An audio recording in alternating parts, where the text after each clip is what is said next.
Going to be talking about the situation, America's Heroes Group Roundtable. We are globally connected with Kaiser Health News. Now, many of you know this is December 7th, of course, and December is AIDS Awareness Month. And I am, of course, the host. I want to mention again, Cliff Kelly, executive producer. Glenda Smith is the executive producer and our digital media producer, doing a great job here in the studio, Manny Corazari.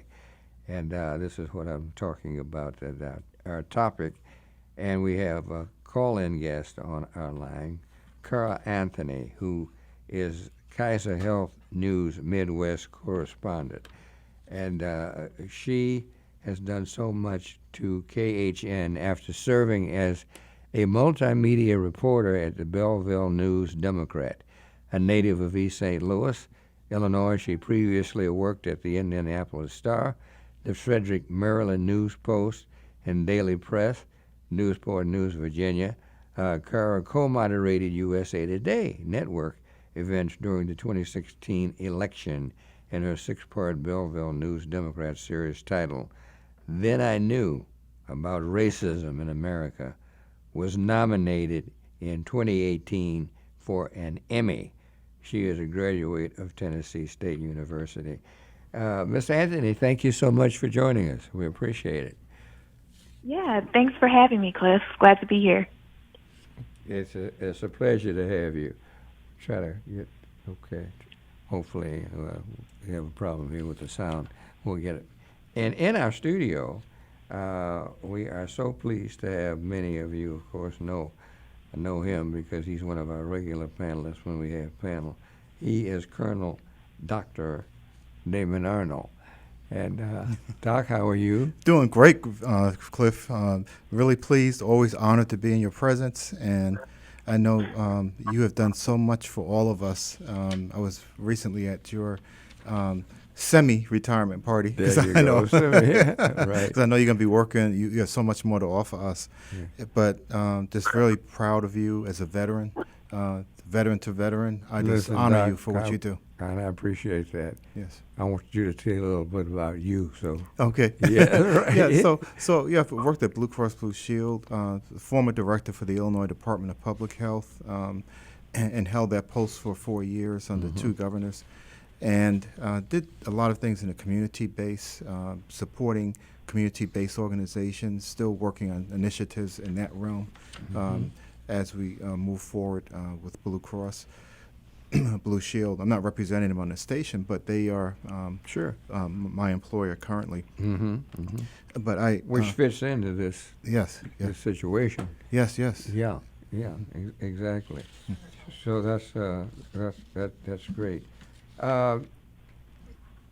Cara, tell us about this whole situation. It is so important what you are talking about relative to the circumstances with drug deals and food gone bad, plague at corner stores. We're talking about neighbors, but some neighbors are fighting back, right? Yeah, exactly. In southern Illinois, where I'm located, crime has really become a food access issue in East St. Louis and a neighboring community called Washington Park. And it's kind of one of those food access issues that's been hiding in plain sight for a lot of years, but residents are really starting to speak up because it's getting harder to find a safe place to buy milk. Oftentimes, people are outside of corner stores in our community, and they're just standing there, or, there's even worse. There's a crime happening out front. There's a shooting. Just a number of things that are happening right outside of the front doors, a lot of violence, and people are having a hard time being able to go in and out of these places and feel safe, and also feel like they can find the food that they need and purchase the food that they need. It's a real issue, Cliff. So Cara, what is being done about this?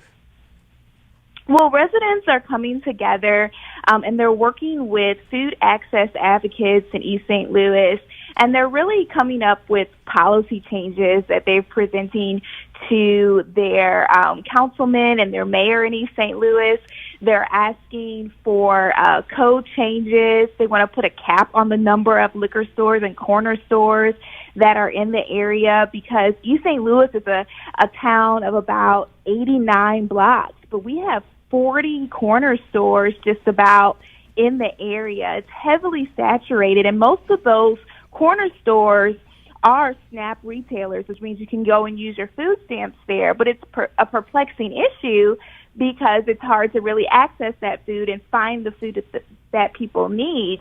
And so basically what they're proposing is that, the police department and the mayor really find a way to make it safer and it helps improve the quality of the food that's inside of those stores. They also want to see signage changes. A lot of corner stores are windowless. You cannot see what's going on inside, and then when you get in there, you can't see what's happening outside. And so just a number of things they want to see happen differently, and they're really working on it, Cliff. Hopefully they'll see those changes in 2020, according to some of the advocates that are right on the front lines. Dr. Arnold, this is not a surprise to you. No. I think we've maybe had talked about this before, Cliff, in the past, is that, when I look at these neighborhood grocery stores, sometimes because of the quality of the food, as she was saying, is so poor, I almost equate them with chemical warfare agents. Wow. That these chemicals they're doing destruction to our bodies, our hearts, our minds, kidneys. They should not. Some of them should not even be sold in our stores because of the contents that they have within them.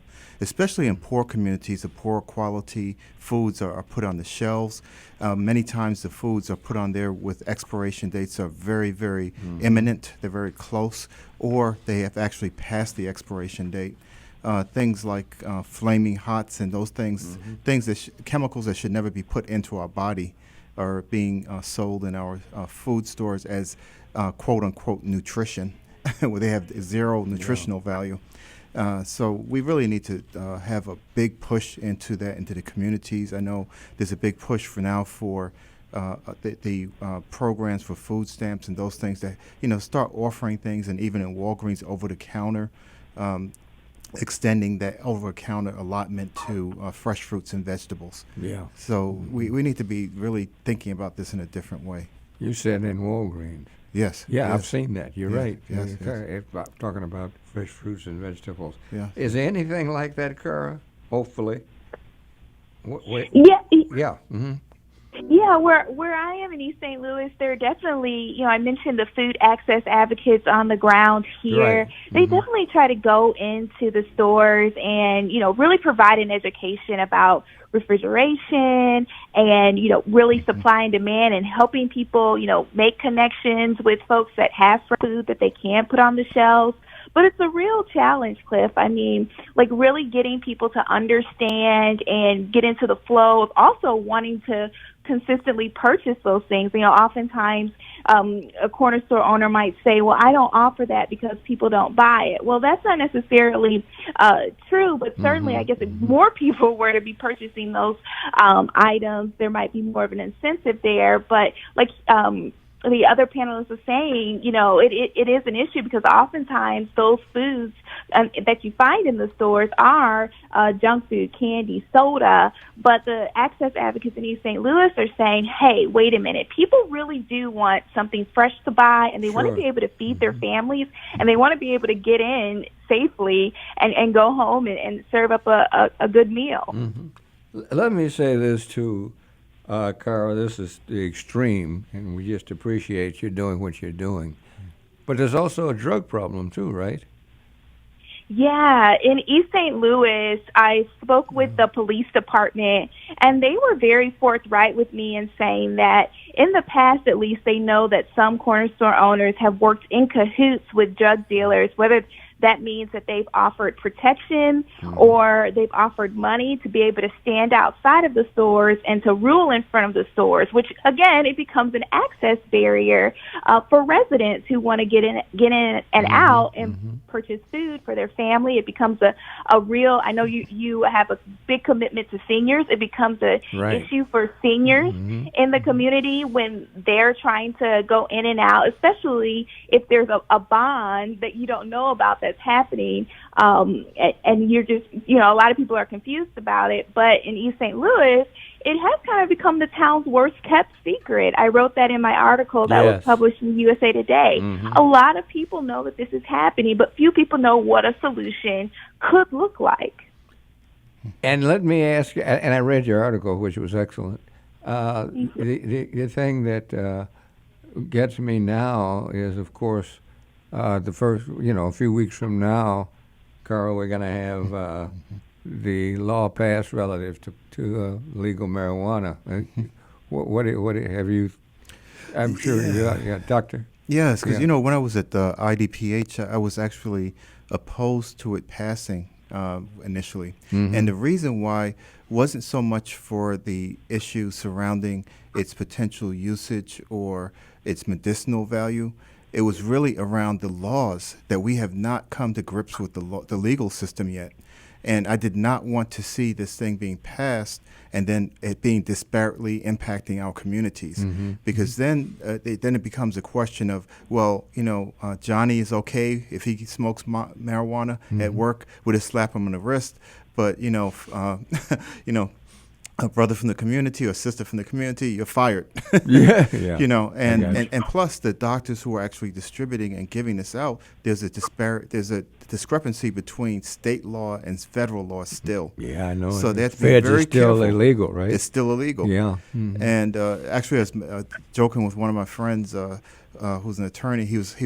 We're standing on Roosevelt Road, and I was looking down the street, and I saw the medical marijuana dispensing center for the university there, and then across the street was the Cook County Jail, and down the street was the FBI building. And I said they have to know that each one of these places are existing here. They walk by them every day, so why aren't they closing them down if it's federally illegal? Against it, right? So and the real thing I'm really afraid of, Cliff, is that once this thing passes on January 1st. The people who are gang members, people who are associated with cartels and all that, don't want to give up their turf. So if you think you kind of walk in and take over the business side of everything, we're going to have potential for some social disruption in there. Absolutely. So we need to really fight for that. Yeah. Cara, how do you feel about this whole thing? Yeah. Well, it's definitely something that Kaiser will be following because I'm in Illinois and our Midwest Bureau is so dedicated to covering all issues in the area. It will be really interesting to see what happens in the coming months and in the new year because, as mentioned, for so many years, black men have been arrested and black women have been arrested for having small amounts of marijuana on them. And now to, have this new law come about, it could totally change the dynamics in plenty of cities and towns across the state. And so it's one thing, Cliff, I will say that I'll definitely be following, especially in communities where you have seen high arrest rates that are connected to marijuana. We're so pleased to have Cara Anthony, Kaiser Health News Midwest correspondent. We almost out of time. However, I got to give the call-in number if somebody wants to say something quickly. It's 312-374-8130. It's going to be you're going to be working, that's for sure. But one thing I want to say, Cliff, is that with the current administration we have in right now, that is the good thing that we have. We have a governor who is very positive, a lieutenant governor, and an attorney general who actually understand this problem and understand what are the solutions that we need to actually implement this. In prior administrations, we would have had a big problem. Yeah. And our major thing is, of course, these problems with these people being unable to feed their children and so forth. And yes, that's right. That's what it is. Yes. And Cara, we've got some. I'm sort of familiar with East St. Louis. You've got a lot of people down there that don't need any more problems, do you? Yeah, it's a town that calls itself a city of champions, but certainly it is that. But it also has faced so many economic and social challenges throughout the years that the city definitely has work to do, Cliff. Well, thank goodness for people like yourself, because you can certainly give us a closing statement, if you will, Cara. Yeah, well, with this particular SNAP issue, while East St. Louis has its challenges, and I am a former resident of the city. I grew up in the city. It's certainly Oh, great. refreshing Okay. to see people speaking up and out about an issue, and for people to really raise their hand, even if they are afraid to do so. I had so many people who were afraid to even speak to me for this story because Wow. they feared retaliation, just because there was such a strong hold there. And we talked about, how people are working in cahoots with one another and drug rings and crime rings. But people are starting to move past all that. They really want to reclaim their community. And so just in closing, I think that is refreshing to see, and I'm certainly here to report stories like that all over the Midwest. Cara, thank you so much. Keep up the great work, all right? We really Thanks for having me, Cliff.